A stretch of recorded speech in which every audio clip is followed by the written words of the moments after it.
آئیے آج ہم جانتے ہیں ان گناہوں کے بارے میں جن گناہ کی بنیاد پہ آخرت میں تو عذاب ہوگا ہی ہوگا، لیکن اس کے نقصانات آپ کو دنیا میں بھی نظر آئیں گے۔ اور ان گناہوں میں جو سب سے پہلا گناہ ہے وہ ہے ماں کے ساتھ بدسلوکی کرنا۔ جو ماں کے ساتھ بدسلوکی کرتا ہے دنیا میں اس کے نقصانات یہ ہیں کہ اس کی عمر کم ہو جایا کرتی ہے۔ اور دوسرا گناہ جو بہت زیادہ کیا جاتا ہے وہ ہے جھوٹ۔ آپ جانتے ہیں جھوٹ بولنے پر دنیا میں اس کے کیا نقصانات ہوتے ہیں۔ آخرت میں جو اس کی سزا ہوگی وہ تو ہوگی ہی، لیکن دنیا میں جھوٹ بولنے والوں پر اللہ کی لعنت برستی رہتی ہے۔ قرآن پاک میں اللہ ارشاد فرماتا ہے لعنت اللہ علی الکاذبین، جھوٹ بولنے والوں پر اللہ کی لعنت ہوا کرتی ہے۔ تو پیارے، جھوٹ بولنے سے پرہیز کریں۔ اور تیسرا گناہ جو ہے وہ ظلم۔ ظلم کی سزا آپ جانتے ہیں آخرت میں تو جو ہوگی وہ ہوگی، لیکن دنیا میں بھی اگر آج آپ ظالم ہیں، اگر کسی پہ آپ نے ظلم کیا ہے تو یہ وہم و گمان میں بھی نہ لانا کہ آپ کبھی مظلوم نہیں بنو گے۔ دنیا میں اس کی سزا یہ ہے کہ آج اگر آپ ظالم ہیں یعنی کسی پہ ظلم کیا ہے تو ایک دن دنیا میں زندگی میں ہی آپ مظلوم بنیں گے، یعنی آپ پر بھی ظلم کیا جائے گا۔ اور چوتھا جو گناہ ہے جس کی سزا دنیا میں بھی ملتی ہے وہ ہے زنا۔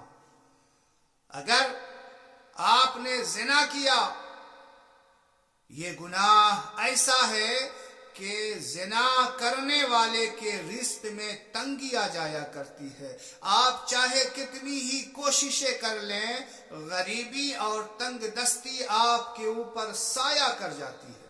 پانچواں گناہ جو ہے وہ نشہ۔ نشہ کرنے والے کے دل میں کوئی راز نہیں رہا کرتا، یہ دنیا میں اس کی سزا ہے۔ اور چھٹا جو گناہ ہے وہ ہے قتل۔ آپ جانتے ہیں قتل کے نقصانات دنیا میں کیا ہوا کرتے ہیں۔ قتل کے نقصان دنیا میں یہ ہے کہ پوری انسانیت تباہ ہو جاتی ہے۔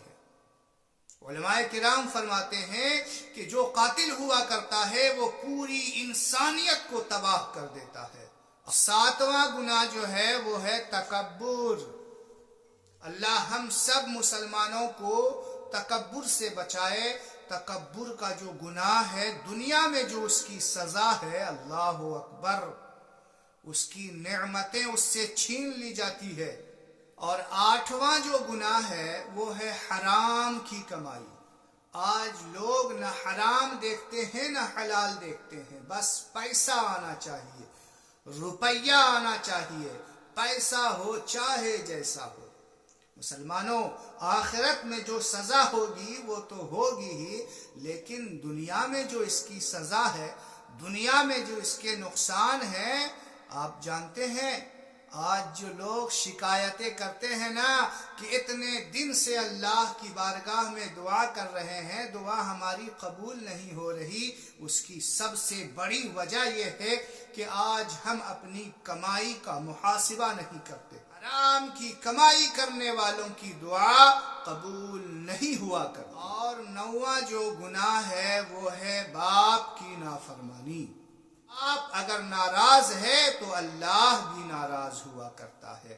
باپ کو ناراض کر کے اگر مسجد میں چاہے پوری رات عبادت کر لو، پورا دن عبادت کر لو، اور اللہ سے کہو کہ اے اللہ ہم سے راضی ہو جا، اللہ فرماتا ہے ایسے بندوں سے کہ اے بندے جاؤ پہلے اپنے باپ کو راضی کرو، پھر میں اللہ راضی ہوں گا۔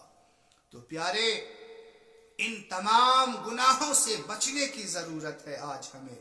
آج جو ہماری دعائیں قبول نہیں ہو رہی، آج جو ہمیں عبادت میں مزہ نہیں آ رہا، آج جو ہمارے نعمتوں میں برکتیں نظر نہیں آ رہی، خاص وجہ ہے کہ آج ہم ان گناہوں سے نہیں بچ رہے۔ تو ان گناہوں سے بچنے کی پیارے ہمیں ضرورت ہے۔